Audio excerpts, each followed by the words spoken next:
नमस्कार मित्रांनो, मंथन चॅनलमध्ये आपलं स्वागत आहे. ज्ञानराधा म्हणलं की अनेक विषयांचा, अनेक परिपाकांचा आणि अनेक प्रश्नांचा भडीमार होतो. कारण की ज्ञानराधा हा विषयच एवढा मोठा आहे की या विषयाच्या संदर्भातून ज्या काही गोष्टी आपण उकलनीस काढू, ज्या ठिकाणी हात घालू त्या ठिकाणी तुम्हाला फक्त सापडणार आहे ती संशयाची वृत्ती आणि संशयाच्या पद्धतीने तयार केलेले डोंगर. आजपर्यंतच्या ज्ञानराधाच्या प्रवासामध्ये ज्या पद्धतीनं आपण याचा आढावा घेत आलो आहे, त्यांना आढावा घेत असताना वेगवेगळे पैलू वेगवेगळ्या पद्धतीने प्रत्येक व्हिडिओमध्ये मांडण्याचा प्रयत्न केला. ते अर्चना कुठे असतील, सुरेश कुठे असतील किंवा यशवंत कुलकर्णी असतील किंवा बाकीच्या संचालकांच्या माध्यमातून ज्या पद्धतीने या ज्ञानराधाच्या घोटाळ्यातून घोटाळे होत गेले आणि आज सामाजिक प्रश्नात जी काही परिस्थिती ठेवीदारांवर येऊन ठेपली आहे ती म्हणजे फक्त प्रतीक्षा. परंतु या प्रतीक्षेमध्ये अजून एक मोठा कळस गाठला आहे आणि हा कळस सामाजिक परिप्रेक्ष्यामध्ये खूप मोठा म्हणजे खूप मोठा ट्विस्ट निर्माण करतो. थोडासा ह्याला वळणाचा म्हणता येईल. कारण की ज्ञानराधाच्या प्रवासामध्ये एक अशी तारीख आहे की या तारखेमध्ये नेमकं घडलं काय आणि या ज्ञानराधाच्या या तारखेचा संदर्भ घेऊन आजपर्यंत तपास यंत्रणेने याचा का आढावा घेतला नाही, हा एक सगळ्यात मोठा प्रश्न तयार होतो. जेव्हा कुठे प्रत्येक वेळेस आपल्याला तारीख पे तारीख देत होते आणि प्रत्येक वेळेस सोशल मीडियावर येऊन, फेसबुकवर येऊन त्यांच्या विनम्र पद्धतीनं कंबर झुकवून सगळ्या ठेवीदारांना साष्टांग दंडवत आणि पॅनिक होऊ नका हा शब्द आजही आमच्या कानावर भडीमार करतो आहे. हा शब्दच इतका भयानक होता की या शब्दामुळं सर्वसामान्य माणसाच्या चिंता आणि परिस्थित्या या बदलत गेल्या. कारण की कुठेच्या हातात काहीच नव्हतं, पण दरवेळेस आम्हाला भ्रमाचा भोपळा तयार करून प्रत्येक वेळेस एक नवीन आश्वासन देऊन प्रत्येक वेळेस वेळ मारून नेण्याचं काम मात्र कुठे फॅमिली आपल्यासोबत करत होती. पण खऱ्या अर्थानं सामाजिक परिप्रेक्ष्यामध्ये किंवा या बँकेच्या घोटाळ्याच्या परिप्रेक्ष्यामध्ये एक तारीख आहे ती 12/6/2024. 12/6/2024 ही तारीख खऱ्या अर्थानं या सगळ्या प्रश्नांना यू टर्न देणारी तारीख होती. आजही तपास यंत्रणा असेल, ED असेल, CID असेल, CBI असेल, आर्थिक गुन्हे शाखा असतील, या सगळ्यांनी या गोष्टीला कानाडोळा केला आहे. कारण की सगळ्यात मोठा घोटाळा आणि खऱ्या अर्थानं ज्या पद्धतीने ठेवीदारांच्या तोंडाला पान पुसण्याचं काम झालं आहे ते या तारखेला. आज या तपास यंत्रणेने याच्याकडं का लक्ष दिलं नाही आणि अजूनही ही विषय का गुलदस्त्यात आहे, हा सगळ्यात मोठा सवाल आज मी या तपास यंत्रणेसमोर ठेवतो आहे. अनेक वेगवेगळी कारणं सांगतात, अनेक कारणं तुम्हाला दाखवले गेले. अंबाजोगाईच्या ठेवीदारांना जेव्हा उपोषण केलं तेव्हा त्यांच्या समज काढण्यासाठी हा फॉरेन्सिक ऑडिटचा गूळ त्यांच्या कोपऱ्याला लावण्यात आला. अशा अनेक उदाहरणं आहेत ज्यावेळेस ठेवीदार या सगळ्या प्रश्नांना घेऊन गेले त्यावेळेस अनेक पद्धतीचे आश्वासनं किंवा लिखितमध्ये काहीतरी लिहून देणं हे प्रशासनाने वारंवार केलं आहे. पण वास्तविक स्वरूपात ही जी 12/6/2024 ही तारीख आहे, खऱ्या अर्थानं ही तारीख ज्ञानराधाच्या या घोटाळ्यातली यू टर्न आहे.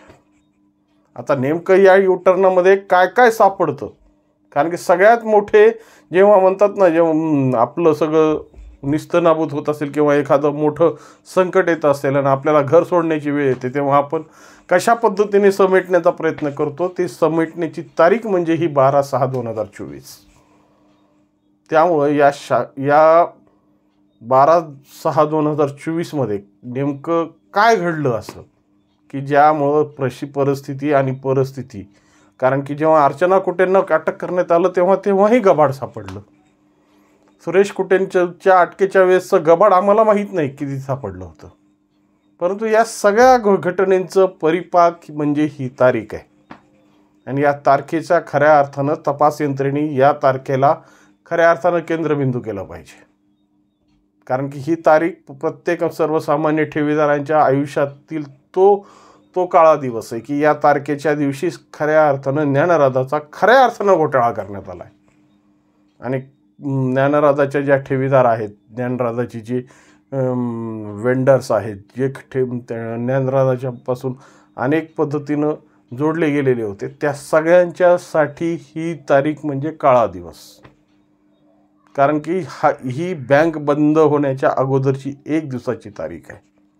13ला त्यांनी सगळ्याच परिस्थित्या गुंडाळल्या होत्या आणि आपल्या पद्धतीनं आपली मोकाट होण्याची परिस्थिती सुरू केली होती. म्हणजे ज्या पद्धतीनं आम्ही त्यावेळेस ठेवीदारांनी यांच्यातला जो समन्वय नंदकुमार ठाकूर म्हणजे तत्कालीन SP नंदकुमार ठाकूर यांनी तयार केली होती, ती परिस्थिती आणि आजची परिस्थिती जर विचार केला तर खऱ्या अर्थानं सामाजिक परिप्रेक्षामध्ये हा सगळ्यात मोठा तयार झालेला चक्रव्यूह होता. आज या चक्रव्यूहाकडं जर सापडायचं असेल तर ह्याच्यातली ह्याच्यातली खरी कारणं आणि ह्याच्यातला जो काही निर्माण झालेला ह्याच्यात जो ट्विस्ट निर्माण करण्यात आला आहे ते शोधणं गरजेचं आहे. बरेचसे आरोपी फरार आहेत या तारखेच्या संदर्भातून घोटाळा केलेले.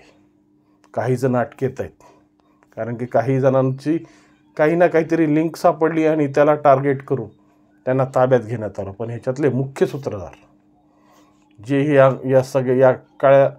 काळा दिवसाचे खरे साक्षीदार आहेत ते आजही मोकाट आहेत, बेलगाम आहेत आणि आजही प्रशासनानं त्यांच्यावर डोळा ठेवलेला नाही. प्रशासनानं ह्या गोष्टीची उजळणी करावी आणि खऱ्या अर्थानं तपास यंत्रणेला या तारखेत ज्या गोष्टी सापडतील ती खऱ्या अर्थानं या घोटाळ्यातली प्रमुख किल्ली असेल. आज अर्चना कुठे अटक आहेत, सुरेश कुठे अटक आहेत, यशवंत कुलकर्णी अटक आहेत. म्हणजे या घोटाळ्यातले मुख्य सूत्रधार ज्यांना म्हणता येईल ते सगळे आता कायद्याच्या कचाट्यात आहेत आणि त्या कायद्याच्या कचाट्यात असल्यामुळं ज्या पारंब्या यांच्या हातातून निसटल्या किंवा ह्यांनी निष्ठवल्या त्या पारंब्या आता धरून या तपासातला खरा वेग आणि खरी परिस्थिती माहीत करून घेणं हे प्रशासनाचं काम आहे. कारण की याच परिस्थित्या उघडल्या तर पूर्ण तपासाला गती येईल आणि जे वंचित ठेवीदार आहेत, जे शोषित ठेवीदार आहेत त्यांना न्याय देण्यासाठी या तारखेचा आढावा घेणं गरजेचं आहे. त्यामुळं सामाजिक परिस्थितीमध्ये किंवा ज्ञानराजाच्या परिस्थितीमध्ये जर आम्हाला खऱ्या अर्थानं ठेवीदारांना न्याय द्यायचा असेल आणि ठेवीदारांना या सगळ्या झालेल्या पिढींपासून खऱ्या पद्धतीने त्यांना सुटका द्यायची असेल तर या तारखेला काय घडलं आणि नेमकं या तारखेमध्ये किती अशा पद्धतीची कलाटणी मिळण्यासाठी काय काय करण्यात आलं याचा सखोल तपास या यंत्रणेने करावा. परिस्थिती काही असो, कारण सामाजिक परिस्थितीमध्ये ज्या पद्धतीनं आज सर्वसामान्य माणूस भरडला चालला आहे, सर्वसामान्य माणसाची परिस्थिती त्यांनी हवादिल करून सोडली आणि या परिस्थितीमुळं आज ज्या पद्धतीच्या बाजारपेठा ओसाड पडल्या आहेत, त्या ओसाड पडलेल्या बाजारपेठांना जर खऱ्या अर्थानं नवजीवन द्यायचं असेल, सर्वसामान्य माणसाची परिस्थिती आटोक्यात आणायची असेल तर या तारखेला घडलेल्या घटनांचा आढावा घेणं हे फार गरजेचं आहे. कारण सगळ्या गोष्टी अशा फापट पसाऱ्यासारखं पसरून ठेवल्या होत्या आणि त्या फापट पसाऱ्यातल्या प्रत्येक गोष्टींना आवरता म्हणजे त्या कन्फ्यूज करण्यासाठी निर्माण केलेली व्यवस्था होती. खरं सांगतो मित्रांनो, ह्याच्या मागचे खरे सूत्रधार हे सापडणं गरजेचं आहे. कारण की प्रत्येक गोष्ट षडयंत्र करून करण्यात आलेली आणि या सगळ्या षडयंत्राचा परिपाक म्हणजे ही तारीख 12/6/2024 या तारखेला असं काही घडलं की त्या परिस्थित्या आजची जी काही व्यवस्था आहे आणि या व्यवस्थेला कलाटणी देणारी ही तारीख आहे. त्यामुळं माझं आव्हान आहे त्या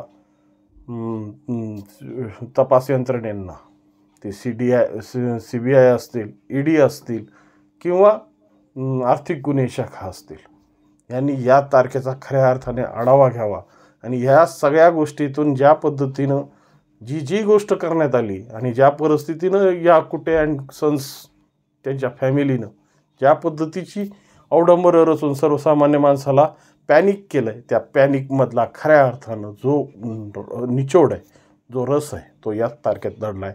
बघूया तपास यंत्रणा तरी या दिलेल्या तारखेचा गूढ शोधू शकतात का आणि या गुढात लपलेलं जे कुठेंचं काळा चेहरा आहे किंवा विभत्स चेहरा आहे तो समाजासमोर आणून सर्वसामान्य ठेवीदारांना न्याय देऊ शकतात का, यासाठी आपण आता या गोष्टीची सगळी सूत्र तपास यंत्रणेवर सोडू आणि तपास यंत्रणा कशा पद्धतीने कार्यरत करतील किंवा या तारखेच्या झालेल्या घोटाळ्याची उकल करतील याची तपासणी आता आपण करू. या संदर्भात आपल्या मनात काही प्रश्न असतील किंवा या संदर्भात आपल्या मनात काही शंका असतील तर निश्चितपणे कॉमेंटच्या माध्यमातून कळवा. व्हिडिओ आवडला असेल तर लाईक, सबस्क्राईब आणि शेअर करायला विसरू नका. नमस्कार.